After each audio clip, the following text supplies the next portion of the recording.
trying to explain to you how I see my practices. So yes, doing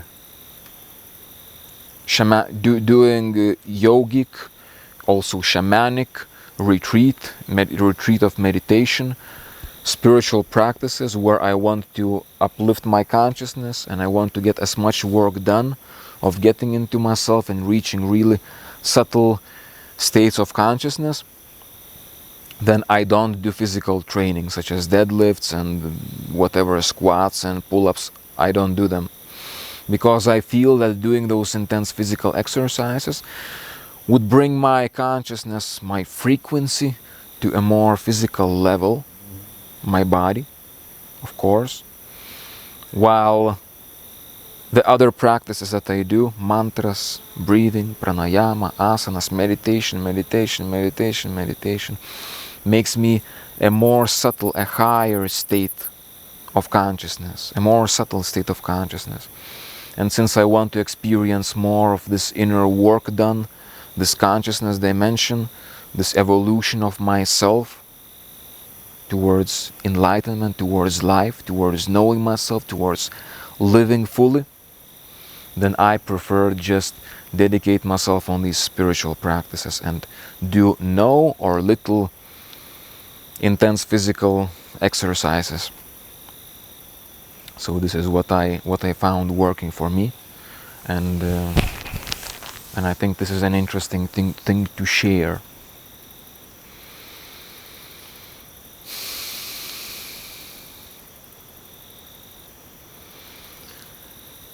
All right, I'm happy. I've been already talking for some time, sharing myself. As I said, I know I should be sharing more, making more videos.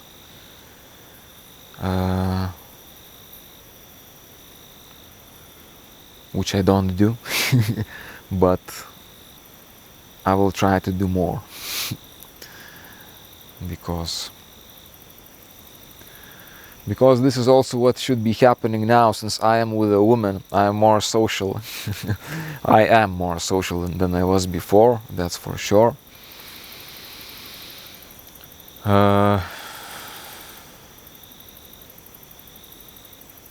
Yes, in the these 3 years I have been more socializing with people, around people, which had been a different experience, especially after living those 3 years or something so intensely as a hermit, all of the time alone, doing my practice.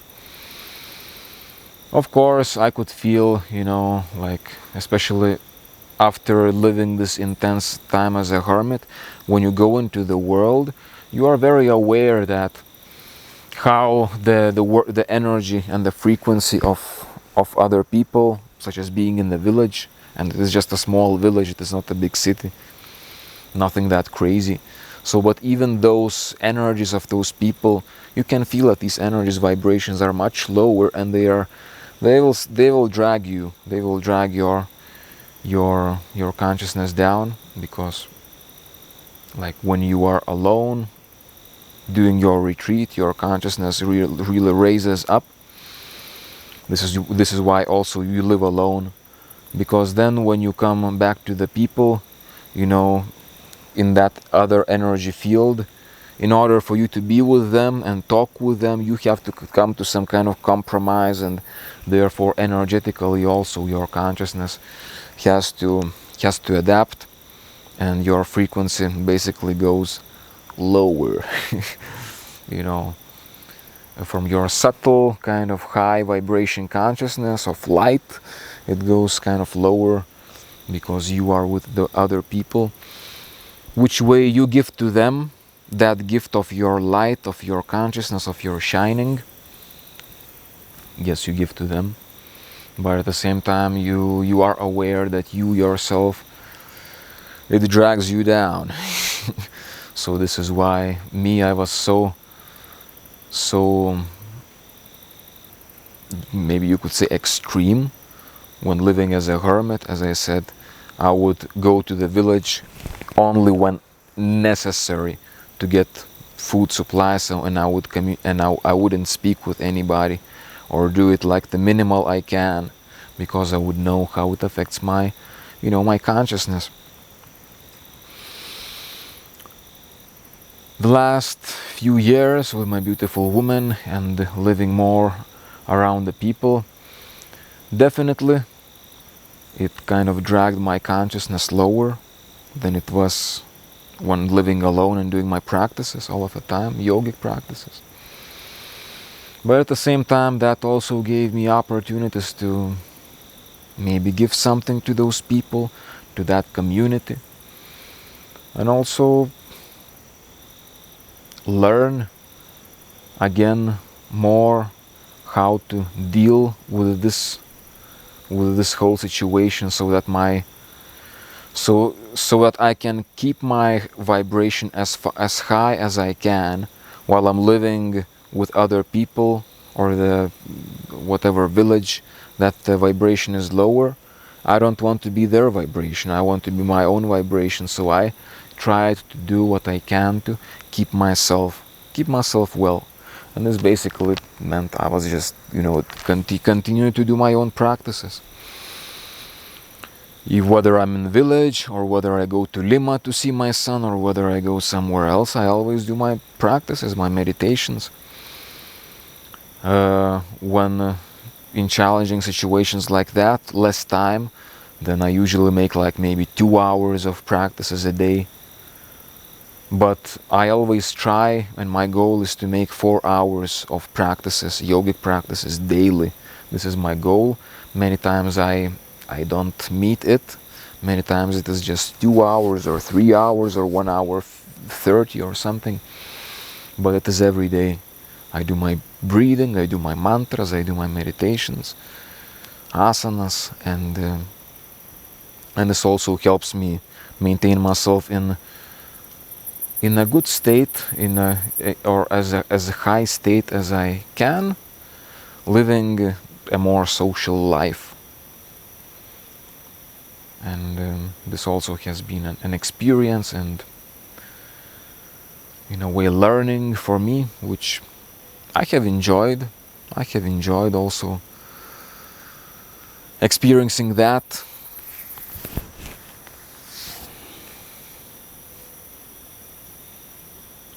And I'm grateful for what I have lived. I'm grateful for the experience I'm living now in a relationship with Sol, because now she's my woman.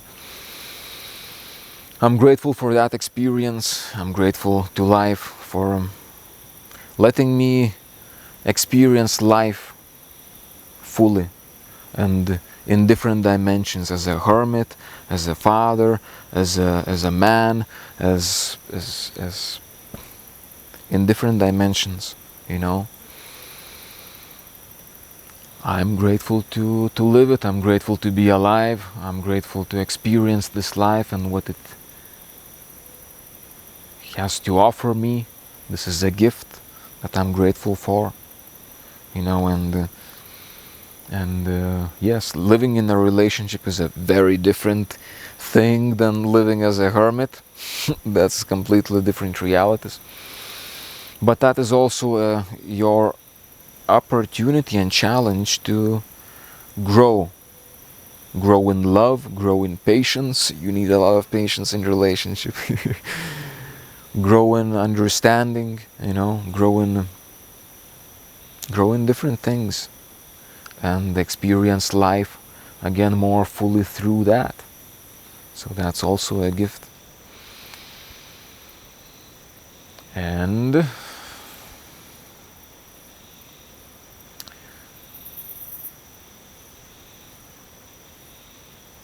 I will be ending soon this video, but I wanted to share with you one more big news. Are you ready for the big news? So the big news, Dolama Mantas is gonna be a father again. So I have my son Cory, he's 11 years old, he lives in Lima with his mother. I love him very much, I would like to spend more time with him. But now I'm gonna be a father again with my beautiful woman Sol. She's pregnant, she has 5 months pregnancy. So the baby is due to be born around July. and I'm gonna be a father again. And I'm happy about this.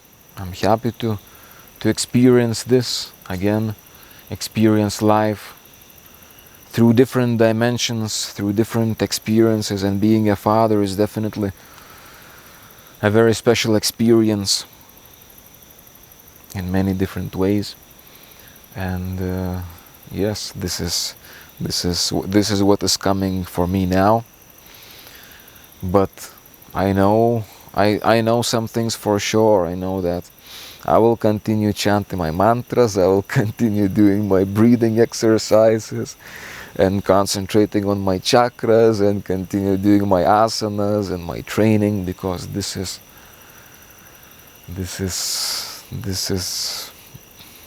me. This is me.